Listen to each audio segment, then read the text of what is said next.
So we're going to graph each of these. All right, do you remember our graphing techniques? Yeah. Okay, so on this first one, where are we moving it? Down 9. Down 9 and to the right 2, correct? And then I go right 1 and up.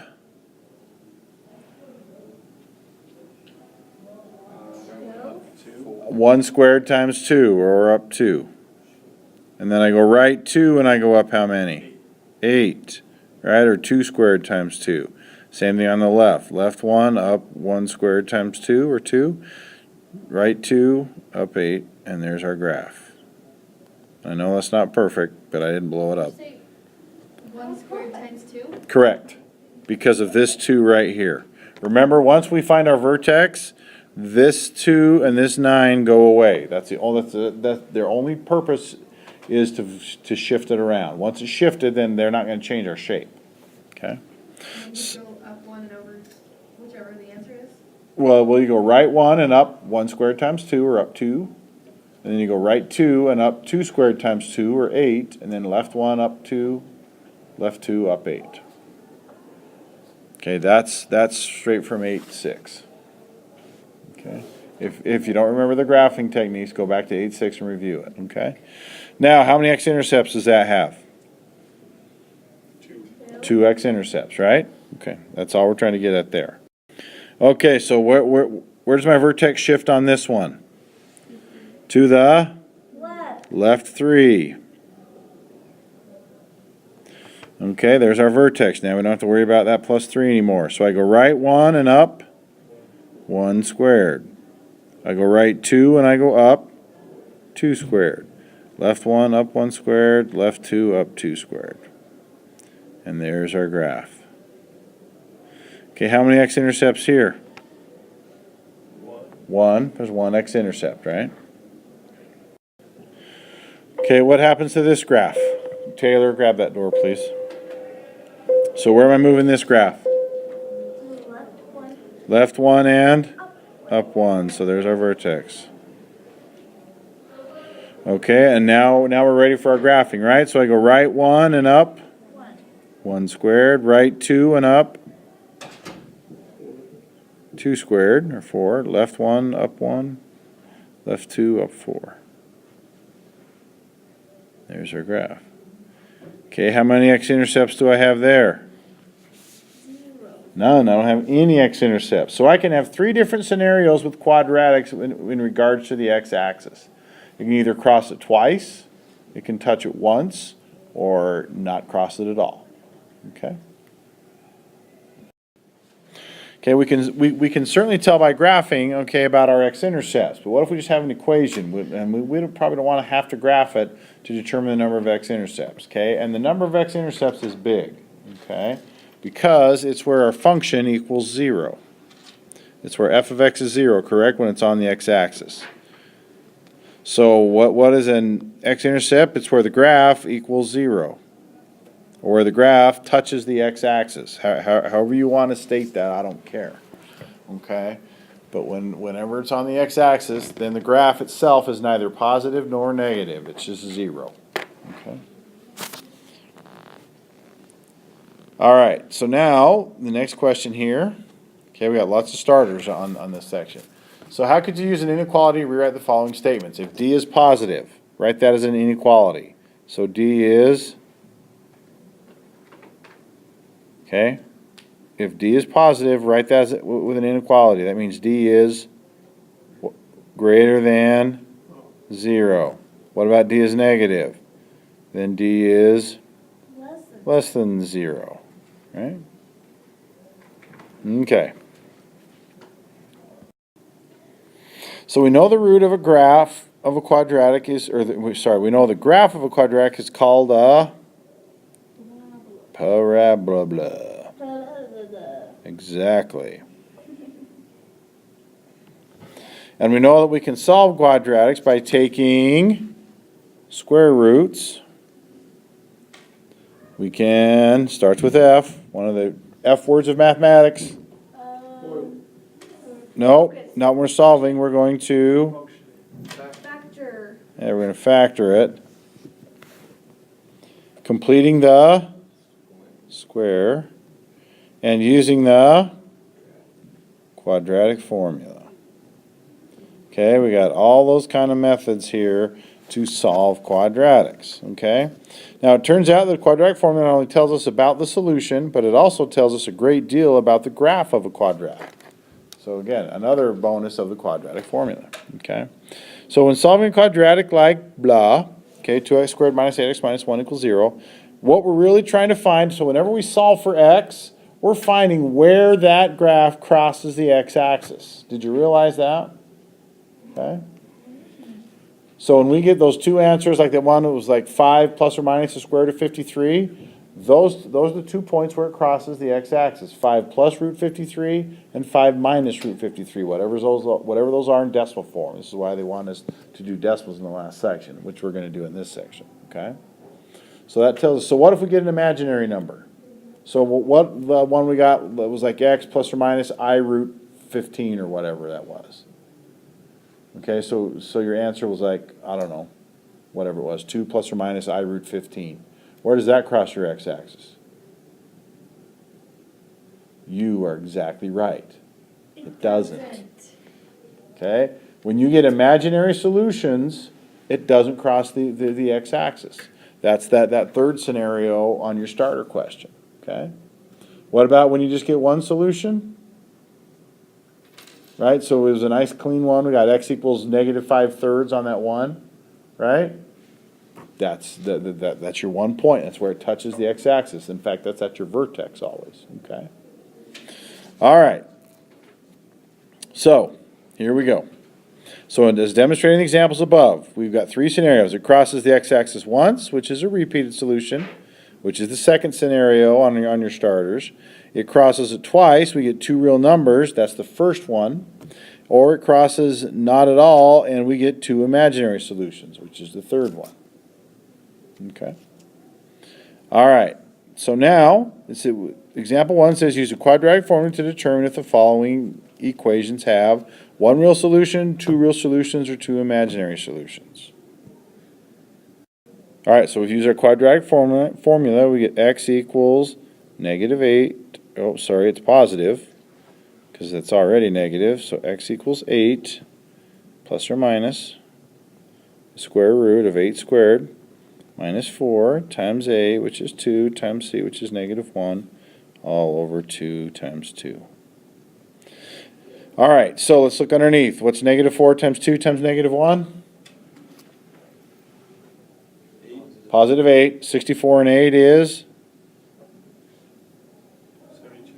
Okay, so we get 8 plus or minus root 72 all over 4. So now, just stopping right here, am I going to have one real solution, two real solutions, or two imaginary solutions here? Going to have two reals, yeah. 8 plus root 72 over 4 and 8 minus root 72 over 4. Now we can simplify that, reduce that if we wanted to know exactly where, but we don't care about that. All we want to know are the types of solutions. So we already know it's two real solutions, we move on. Okay, let's look at the next one. 9x squared minus 12x plus 4. Again, x equals negative, the opposite of negative 12, plus or minus the square root of 12 squared, minus 4, times 9, times 4, somebody work that out for me, all over 2 times 9. So what's 4 times 9 times 4? 144. So what happens to the number under my square root? I get 144 minus 144, which is? 0. So what's the square root of 0? 0. That goes away, right? So what's my answer? 12 over 18. So what do I have? One, yeah, I have one real solution, and it's repeated. What we call a repeated one. Okay? All right, so number under the square root is positive. I get two real solutions. Number under the square root is 0. I get one real solution. Guess what happens when the number under my square root is negative? I get two imaginary solutions. Okay, so here we get x equals negative 2 plus or minus the square root of 2 squared minus 4 times a, which is 1, times c, which is 2, all over 2a. So 4 times 2 is 8. 4 minus 8 is negative 4, so I get negative 2, plus or minus the square root of negative 4, all over 2. So what kind of answers am I going to have? I can stop right there. I'm going to have 2 imaginary solutions. Okay, so let's make a rule here. Answer under the square root is positive. What do I get? 2 real solutions. Answer under the square root is 0. What do I get? 1 real solution. Answer under the square root is negative. I get 2 imaginaries. We've just gone over the whole lesson right there because the answer under the square root, that's what's called the discriminant. And again, the discriminant is the part under the square root. It's the b squared minus 4ac. Now, it's called the discriminant because it helps us discriminate between the types of solutions we have. Discriminate in a non-negative connotation, okay? So again, what is in that box is what we just talked about. Answer is greater than 0, 2 real solutions. Answer is equal to 0, 1 real solution. Answer is less than 0, 2 imaginary solutions, okay? Now, you might be asked to state whether the solutions are rational or irrational, okay? And that's only if you get real solutions, okay? If the discriminant is a perfect square, then they're going to be rational solutions, okay? Because you can take the square root of them. If it's not a perfect square, then they're irrational solutions, okay? Let's record this part. Okay, when dealing with the words x-intercepts, or if you hear solutions, or zeros, or roots, they're all the same. They all mean the same thing. Where does this cross the x-axis?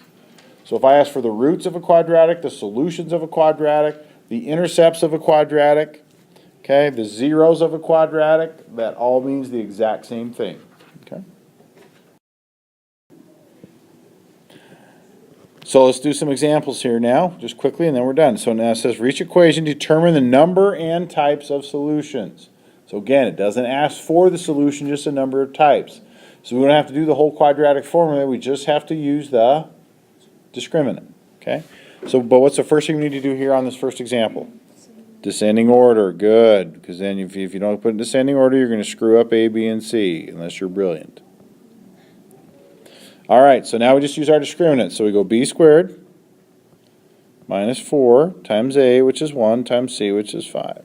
Okay, now we can stop right there. Is that answer positive, negative, or 0? So we just use the stuff Under the square root. That's a discriminant. So is this positive, negative, or 0? It's positive, so what do I have? 2 reals. That's all I need. Now let me ask you this. Are they rational or irrational? Rational. Okay, what's 49 minus 20? 29, is 29 a perfect square? It is not, so they are irrational. Good. Okay, number 9. What do you think? Are my answers going to be positive? Okay, okay, well, let's see. So we get, all right, b squared, and b is 0, so we get 0 minus 4 times a, which is 1, times c, which is 11. I get negative 44. What do I got? 2 imaginary solutions. Okay. And if you think about it, subtract 11, square root it, you get x is plus or minus root negative 11. You already know that's imaginary. Okay. All right, 17. Whoa. What's 48 squared? 2,304. Okay, minus 4. So do 4 times 9 times 64. I have a sneaky suspicion what you're going to get. I bet we're gonna get 2,200. I'm betting you do, but let's double check it for me, please. So 4 times 9 times 64. Hello, 2,204. So what's my discriminant? It's 1. 0. So how many solutions? Imagining 1. real. You don't ever have 1 imaginary. Ever. It's always 2 imaginaries. Okay. All right, number 18. 1 minus 4 times a, which is 10, times c, which is negative 2. Is this answer positive, negative, or 0? Negative. Positive. Positive. Why is it positive? Because negative 4 times negative 2 becomes positive. And I don't care what it is. unless I'm asked for rational and irrational. So I know I'm gonna get two real solutions. Now, if we wanna know whether it's rational or irrational, now we have to times that out. So we get 4 times 10 is 40, times 2 is 80, so 1 plus 80 is 81. Is 81 a perfect square? Absolutely. So I get two real rational solutions. Okay.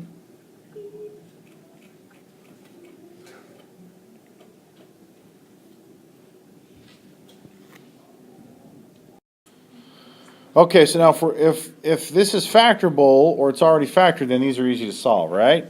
So what about this part A here? What does that factor into? Yeah, x plus 4, x plus 1, doing that quickly. So what does x equal then? X equals -4 and -1 and -4, correct? Okay.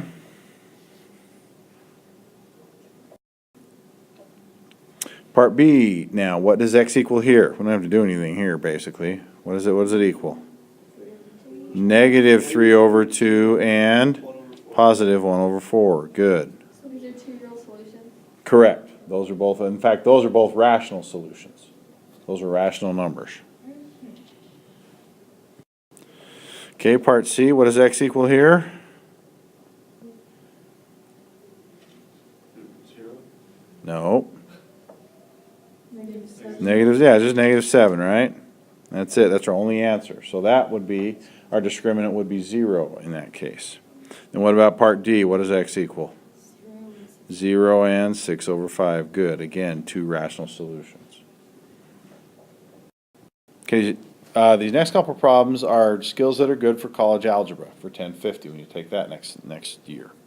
All right, so if I have solutions of 2 and -1, I want to come up with a quadratic equation that has those solutions. Okay, now there's more than just one, but I want to come up with one. So if 2 is a solution, then I know if I write it in factored form, I get x minus 2. And if -1 is a solution, then I get x plus 1 equals 0. Now I just FOIL those together. So we get x squared minus x minus 2 equals 0. So that polynomial has those equations right there, is what we're saying.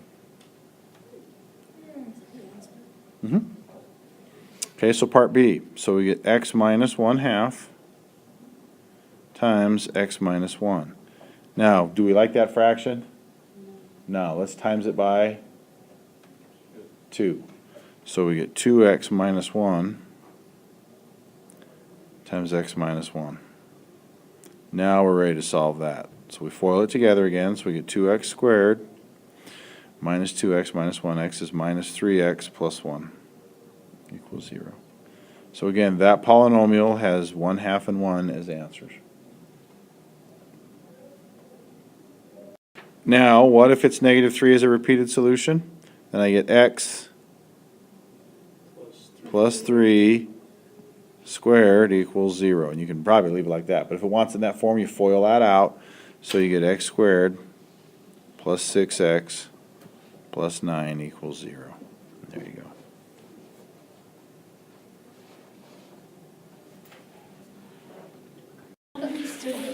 All right, so now how do we want to handle this? So we want a polynomial of degree 3, but it has solutions 1, -2, and 3.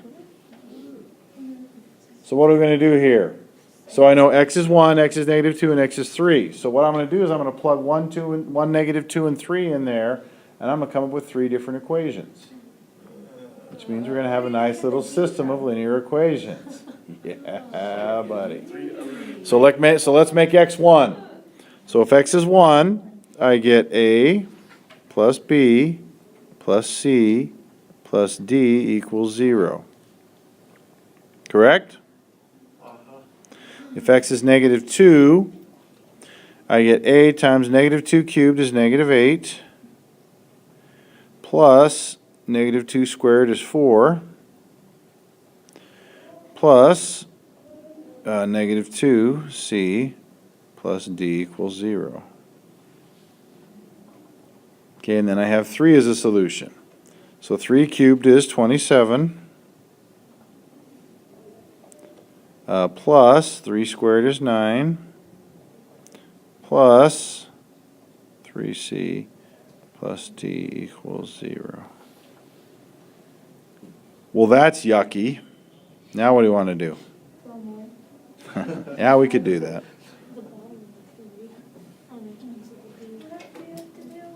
That's okay. So what do you think? Take a couple, We actually really don't need to do this because you're not going to see one like this on your assignment, but this is just do the top. for me to torture you. Top one and the second. Okay, top and second. All right, so we're going to time. So what are we going to do? Make one of them 0. Okay, or times it, run a negative through the top one. I forgot how to do this. Okay, well here's one thing that we can do. Okay, I can subtract D from each one, right? And set them all equal to negative D, and if they're all equal to negative D, then they're all equal to each other. Does that make sense? Okay, because I've got all of that plus D equals 0. I've got all of that plus D equals 0, and all of that plus D equals 0, right? So all those have to be the same. Okay? Solve for D. So, no, we're not going to solve for D. No, we don't have to solve for D. Okay? What I can do is this, is I can say that, well, if we subtract D, okay, all right, you know what, this is gonna start screaming over your heads, and I don't want to do it. So we're going to stop right there. Okay.